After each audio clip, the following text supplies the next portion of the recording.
Radical acceptance requires two things: truth and responsibility. So I'm going to give you 7 questions that you can ask yourself to find the truth, and 4 questions you can ask yourself so you can take responsibility. Now, before I do that, there are 2 truths that I have to state. The first one is this: we play a part in every aspect and every situation we ever experience in our life, whether it's a relationship, a friendship, any aspect where we can't forgive somebody and we can't accept an outcome. We have played a part in it, and we must accept that truth. We are not always victimized because we made a choice to step out of our house. We can never divorce ourselves or relinquish the responsibility that we made an active choice to go in a certain direction. Truth number 1, we played an active part in every aspect of our life situation. Truth number 2, everyone thinks they live in truth, but studies show that even the most honest person lies to themselves 10 to 200 times a day. Now, I know you don't think that you do that, but it happens really easy. Oh, I don't need to lose weight. Oh, that cookie won't hurt me. It's just one. I can go to the gym tomorrow. All the little subtle lies that we tell ourselves of, for me, I don't need to use my blinker. There isn't a car behind me that needs to see my blinker. These are all little subtle lies, that we tell ourselves. It's not always, we tell somebody directly. It's mostly how we lie to ourselves and don't live in truth and take responsibility for those little lies that we tell ourselves. All right? Now, to recover from this requires denial and self-deception work. And that's what these questions are going to help you do. So the 7 questions to ask yourself to find truth is, what did I get from this situation? This is a tough one because people in high self-deception and high denial will just, oh, nothing, I didn't want this. And I get it. That's somebody who's really early in the journey. But there's always a benefit, especially people who pick a bad person. Here's what we get. We get so much from it. We get so much from terrible situations. I don't have to be vulnerable because they were an alcoholic. I got to play the victim, and I call mom, dad, brothers, friends, post on Facebook, join groups, so I could talk about how terrible they were. And this is a great way where now I can have satellites. I can have all these people give me love and attention, but I never have to give it back. And so I get to stay the victim and use these people for the love and attention because I don't know how to stand up for myself. And so this allows me to stay the child instead of being an adult and putting boundaries in place and not allowing this behavior in my life, because remember, I'm responsible for it. I can go on and on. And there's just a little window in. So look at yourself. You got a tremendous amount from this situation. And that moves to question number 2. How did it allow me to play the victim? Because if we're not in radical acceptance, somewhere in this process of what we're struggling with, we're stuck in victimhood. We do not want to take responsibility for our part. We don't want to admit. We go, oh, that's victim blaming. No, being responsible for our life choices and that we let this man or woman into our life is called adult responsibility. You can't divorce yourself from that or take ownership of that. That doesn't condone their poor behavior, and it doesn't mean they shouldn't be held accountable and face the consequences of their poor behavior. Those are 2 different topics. One topic is about them, which we can't control, but we can control ourselves. And so we need to ask, why did I do this? What did I get from picking this type of person? How did it let me play the victim? And use all these people around me? And so, number 3, it allowed me to stay the child. That's the beauty of it. Oops, just kicked the camera. Well, I guess you guys are wake you up there. What people don't understand, well, many people, I don't know that everyone, but when they're stuck in this place, they're stuck in a childlike place because a child never takes responsibility. They're too young. They haven't learned it. And so they blame everyone and everything. And if we're not accepting of life and its limitations and how difficult a lot of these situations are, and that we're not to blame. There's just so much to learn about life, and so we don't always have the answers. But the inability to accept life on life's terms is a childlike position. And ultimately, the reason we do this is because in our childhood, we were abandoned in some way. Now, many people, oh, my parents, my grandparents were perfect. No, they weren't. They're human. I'm sure they loved you. For those, many people like, no, my parents were terrible. But there are many people in massive self-deception and denial that their parents, they didn't experience any trauma in childhood. Well, no parent is a god and perfect. They all make mistakes. They all abandon us at times. It's just part of life. And in those moments, that's where that inner wound is stuck in us. And so that's what we're dropping back to when we don't accept. We're that child, and we're trying to get the world to be our parent. The parent who wasn't there, who didn't pick you up from soccer practice, who was late for this.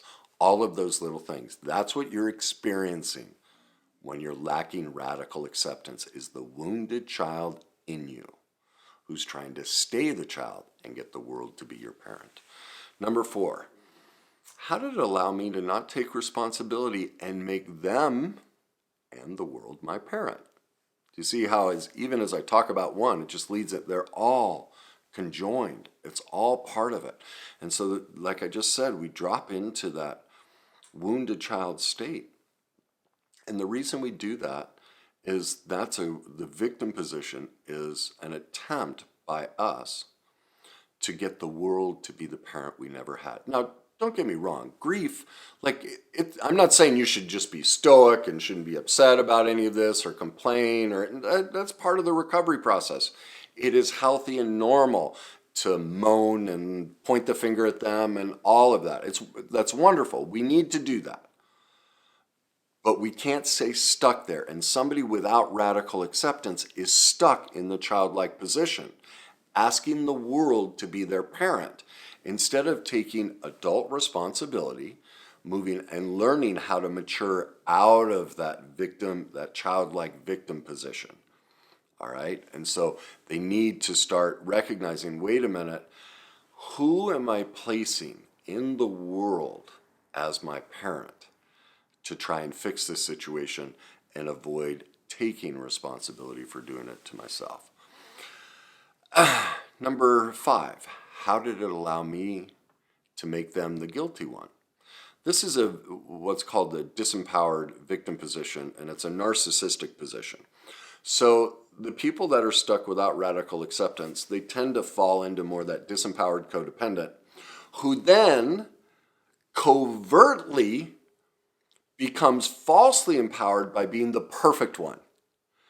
The one who doesn't have the bad childhood, who didn't do anything wrong, doesn't deserve it, and no, I'm not being the victim, no, I'm not getting they have defenses for everything. They won't live in truth and take responsibility. And it's a very covert, narcissistic one-up position, just like a child, that's what children do. It's a very immature stance. And I'm not trying to denigrate people, I'm just talking, this is the psychology of what's happening to that person. They've dropped into a childlike state, and they're not aware of it. They think they're an adult, but they're not processing as a healthy, mature, and moderate adult who's processed their emotions, who has emotional mastery, has done the recovery work to mature out of this. All of us, have gone through this. Nobody is immune from living these dynamics in childhood. All right? And so that's what's happening, is it allows us to make them the guilty one, and that gives us power over them. All right? Number 6, how did it allow me to blame them? It's the same thing. These are power dynamics, because we feel so disempowered, just like when we were a child and mom was late and didn't show up, and dad, and all these different things. We were the child. We had no ability to change the situation. And so that's where we learned these covert dynamics to manipulate power, to go for guilt and blame and all of that, because we couldn't stand up and go, Dad, this isn't going to work. From now on, I'm taking the car. I know I'm only 6 years old, but I will not tolerate this behavior. We can't set boundaries with our parents. We're kids. And they're just human, and they're doing the best they can. But we use the skills and tools that only a child has available to them, and that's covert manipulative dynamics. Are they bad kids? Are any of us bad kids? No, it's a survival mechanism. It's nothing to judge or blame yourself for or feel bad about. You didn't do anything wrong. You just survived. You did the right thing. It's actually a gifted, what a great strategy. Like, really, it's brilliant. Here's a very young child who figures out how to outsmart mom and dad so that they can stay alive. That is nothing to be ashamed of. That is nothing to belittle yourself for. It's a gift. Now, the problem is it only works when you're a child. It doesn't work in the adult world. As adults, we need to live in truth and take responsibility if we want healthy relationships and we want acceptance of life on life's terms. All right? Number 7, here's the final power dynamic that's involved here is how does holding on to this resentment and the lack of acceptance and this situation, how did it allow me to resent, hate, and release my anger on them? All right, so say you were the narcissist. Do you see how not taking responsibility that out of the millions of people on the planet, you pick this person? Now, all of that childhood pain you can dump on them, and it's covert and manipulative from that disempowered victim position. All right, again, not because you're bad, but just because you weren't taught this is how it works. And so all of this stored rage of all of the perfect imperfections of your parents, or for those of you who are severely mistreated, but the comments I mostly get are from the ones who say their parents were perfect, and that's not it. It's something else. It's the other part. No, this isn't true. It's always, they have to, they're so stuck on that victim position, and they're so stuck as a child, they will not let this truth in, that they played a part, and they have a responsibility. They're not to blame, but they will use covert tactics by calling me a victim blamer and all these different things so that they don't have to take responsibility, and they can dump their hate, their resentment, and their blame on me. Well, it's not about me. It's about their parents and their childhood. Like, I get it. I don't take it personal. I'm human. Some days I get all fired. I'm like, rah, and I'm about to respond. I'm like, Kenny, stop. Who's the child now? Me, but it's okay if I'm imperfect and have moments like that. But I use the skills and tools to get myself back into truth and take responsibility. And I look at, wait a minute, Kenny, why are you fired up about this person who's dumping their unhealed childhood pain on you and is not ready to live in truth and take responsibility? What are you not willing to take responsibility for, Kenny? Why is this triggering you? And so then I look at, oh my God, I've just put my father's face on them. It's what happens in those moments. I've now become the disempowered child who, even in the face of truth, I could hold up, a water balloon, and my dad would call it pizza. If my dad didn't want to admit to something, doesn't matter. Even with all evidence in the world, he wouldn't admit it. So here's that exact same dynamic. I'm laying out exactly how it is. This person doesn't want to admit the truth and take responsibility, and now I see my father's face. And so I'm going to argue back, and there's the child in me. And now I'm being the covert, manipulative, falsely empowered. I'm going to come down and tell them all the research and how I'm so much, man, it's just, but I've done it sometimes. I've left comments, and then, a couple hours later, I'm like, oh my gosh, Kenny, you're such a child. I'm human. It's okay. It happens. But more often than not, almost always, I catch myself when I get fired up. I recognize, oh, I'm trying to make them my father. Well, they don't deserve that. They're in enough pain. The last thing they need is for me to place my father on them. Poor thing, And so I'm able to regulate myself. Now, how do you get into the responsibility? and take responsibility for your actions? Well, there are three questions that kind of just all play right off each other, all right? So the first one is, what do I want? The second is, what will I not tolerate? And the third one is, what can I control? Now, most people have no idea what they want. Well, there's an easy way to find that. What is it you can't tolerate? Because the person who's stuck in that disempowered victim position, who's blaming, resenting, and everything, they're screaming and yelling about everything they can't tolerate. Well, what's the opposite of that? It's what they want. Now, what gets tricky is a lot of what they want is for the other person to be different. That lets you know you're stuck in the child if you want to change them or demand that their belief system and all of this stuff be, what you want it to be. Because remember what question number 3 is? What can I control? Me. That's it. So if what I can't tolerate is about them and what I want is about them, then I know I'm barking up the wrong tree. I can look at what I can't tolerate, what is it I want, what can I control about getting what I want. So I can't tolerate that they're a drinker. I want them to quit. What can I control? I can choose to not spend my time around a drinker. That's how I get what I want. That's how I take responsibility. That's how I move out of the disempowered victim position where I'm not taking responsibility and I'm making them my parent, because if they'd quit drinking, then the child in me would feel safe. And now, and I get to make them the guilty one, and I get to blame them, and I can resent them and release all my anger and hate on them. And that's the confirmation of me staying in that childlike position. And so I'm always, question number 3 is the savior. What can I control? Because early on in this process, when you ask, what do I want? What will I not tolerate?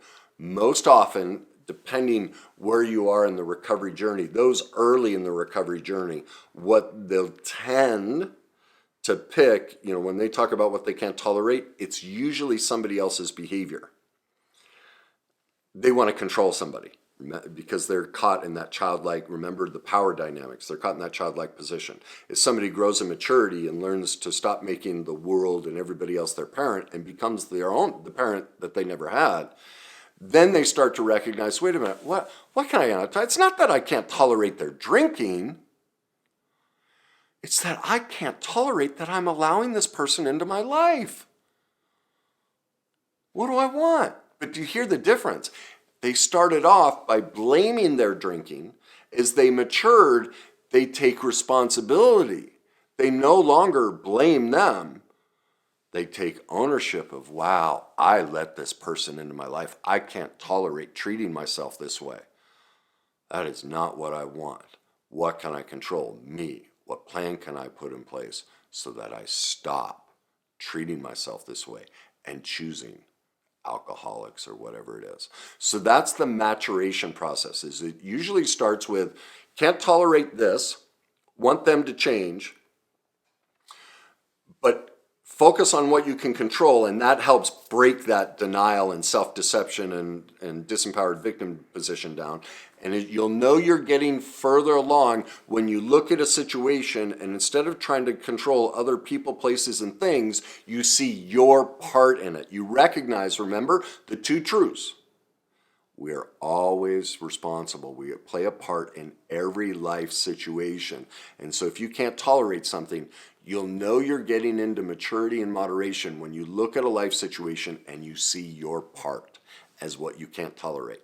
Then you know what you want. Then you can focus on what you can control, which leads to step number 4 for taking responsibility is, now that you're aware, what is the smallest step you can take in this moment to control what you can, get what you want, and say no to what you will not tolerate in yourself, right? Because ultimately, that's what's happening in the lack of radical acceptance. It's not about them. you can't tolerate yourself and your own behavior. You're not living in truth. You're not taking responsibility. And so as you mature out of that and mature out of that disempowered victim position and the codependence of that, and you get into adult maturity and moderation, you'll look at a life situation and you'll recognize, wow, I put myself in this position. I can't tolerate the way I treat myself. This is what I want. This is what I can control. These are the steps I'm going to take to start loving myself and no longer get stuck in that inability to accept. So again, it's not that we can't accept other people, places, and things. It's that we're not in truth and haven't taken responsibility for the part we've played in the life situations that we can't accept. So, to get into that complete acceptance or forgiveness of any person, place, or thing, you have to remind yourself that you are living in self-deception and denial, and you're not taking responsibility for your part. But once you do, once you shift out of that, you can radically accept anything.